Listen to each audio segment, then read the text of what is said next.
Raid Shadow Legends, Stu here. I want to talk to you guys about tier list. Should I make a tier list? And what do you think about tier lists? I've kind of taken a few notes here. I'm not really good at just kind of going off the fly. Some of my videos, you see me kind of stutter and not know what I'm going to say next and probably laugh a lot like this. But basically, any tier list you see is going to be different for everybody, I think. If you took 100 people and asked them to make a tier list, even in-game people who are very experienced and have all the champions, it's going to be different because there are so many different aspects to the game. I think a good definitive tier list should be broken down into things like PvP, PvE, Clan Boss, because Clan Boss is a big part of in-game, and then also for all the dungeons. You don't necessarily need to do the 15 dungeons. They are pretty easy if you're in-game. You can. But you really need to do it for the 20 dungeons. What's good for dragons? What's good for spider? Spider. What's good for Fire Knight? What's good for Golem? There's going to be Ice Golem. There's a lot of different variables that go into it. You can say overall heroes are good. Let's just take SS, S, A rank, B rank, C rank, and following. So SS is the best. S is good, and then B, and then A, and then B, and then follow. So you get the way that you could rank it, right? So we're just going to take, for example, Athar. He's on here right now. We're doing a clan boss battle, nightmare clan boss that's under 50% health. So it went to an affinity. The affinity is magic. He is strong versus that affinity. Now, do I rank him? Let's just say I rank him S. I'm not going to rank him SS because he's not the top tier best champion ever. Now, I'm only ranking him in Clan Boss because if I rank him in other things, anything else I bring him in, even PvP, he is terrible. He was like the lowest of the low.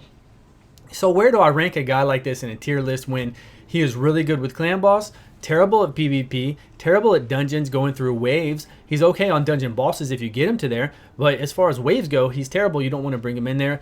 So he is only great for Clan Boss. Now he goes up to SS tier when you fight a Clan Boss that's below 50% health because his first ability will steal a buff, which the Clan Boss then gets the 25% attack buff that it applies on itself periodically, and he also does the dots, so the poisons. So he gets to maybe a higher tier, I don't know about SS, but he goes from a lower tier of like S or A up to one more, right? Because you're fighting a Clan Boss where he's really got a kit to help out, remove that buff, and still do the damage. This is Nightmare Clan Boss right now. He's going to do about 8 million damage, a little bit higher than 8 million. Because I had Painkeeper in here, I was trying to work some things out. So he could have done more. Instead, I think this ends at around 20 million. We could have gotten to 23 million, 20-something million. But anyways, you get what I'm saying. He is a great champion for Clan Boss.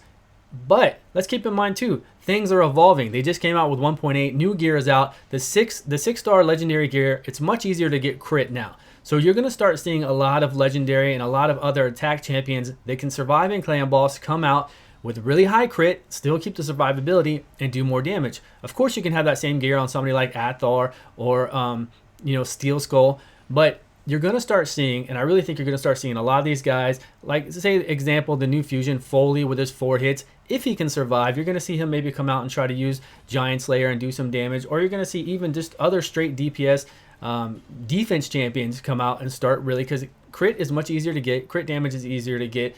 You're going to start seeing the survivability, but also the higher DPS.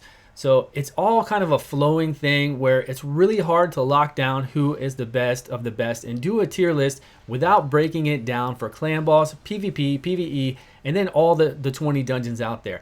Now, I want to do another example.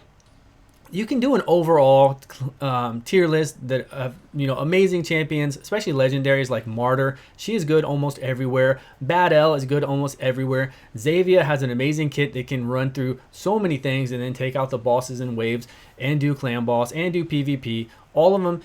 There are many more, but I'm just giving you examples. That is not my tier list. I'm just giving you examples of amazing champions. So if I did another tier list, let's just say Kale. Kale is a starting champion. He does poisons. He is so good on Clan Boss coming up, especially if you're free to play or you don't have a lot of options. Now, would you rank him high or low on a list? Because when you get to Nightmare Clan Boss, you can still pull 6 million. With a team like this, you can pull 7 million sometimes. Just depends on how it goes.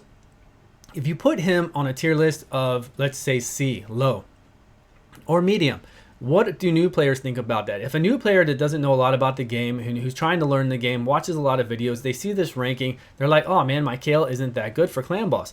But really, he's top tier for Clan Boss if that's what you got. That's what you're coming up with and can still do amazing damage on the Nightmare Clan Boss and get you up there to where you can 4-key it, 3-key it, and still get the ultimate chest. It just depends on what you have, what you're working with. And when you look at that, well, really it just depends on what you look at on the tier list. Just keep in mind that any tier list you see, check with your friends, ask people about champions you have, because somebody like Kale is so good for the clan boss. I don't want you to look at a tier list and see, okay, I've got Kale and I don't have anybody else that can really do great damage on the clan boss.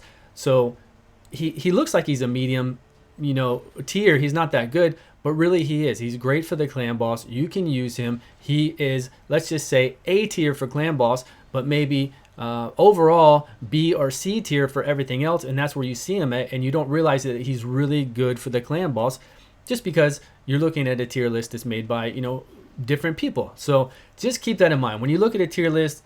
It's always different. I don't mind doing a tier list. I wouldn't mind doing one broken down into different areas of the game, different aspects of the game. It would have to be broken down into clan boss, into each dungeon, stage 20 I prefer, or even just good for the dungeon, that's fine. PvP, and just overall, we can just do an overall who are the best champions for everything, which that list isn't going to be huge, but even if I do that, there's still going to be people that are like, oh, you missed this person, you missed that person, this person is great for that. I understand that. It's different for everyone. So just keep that in mind when you're looking at tier lists. This is my video on that. So let me know what you think. I'm going to jump here. If you've been watching Athar, he has been stealing these attack buffs that the clan boss has had on him. He's been doing his dots a lot. I did put Painkeeper in here to see if I could just speed things up and get everybody's 3-turn cooldowns to 2-turn cooldowns as often as possible. This is after the nerf, and she does okay. It's not. I could put in another DPS class here and I can get my normal 25 million on the Nightmare Clan boss, but she does fine. She still works. So if you have Painkeeper, don't feel too bad. Let's just get to the end of this video where he's just going to get too mad and see what we have for damage. Oh, whoa. Okay, so here we are. He did 8,344,000. So like I said, the example before, just remember, they're different for everything. They can be good. Ask your friends, search around. Don't always go off of that list. Get a general idea and just familiarize yourself with the champions. I will see you guys in the next video.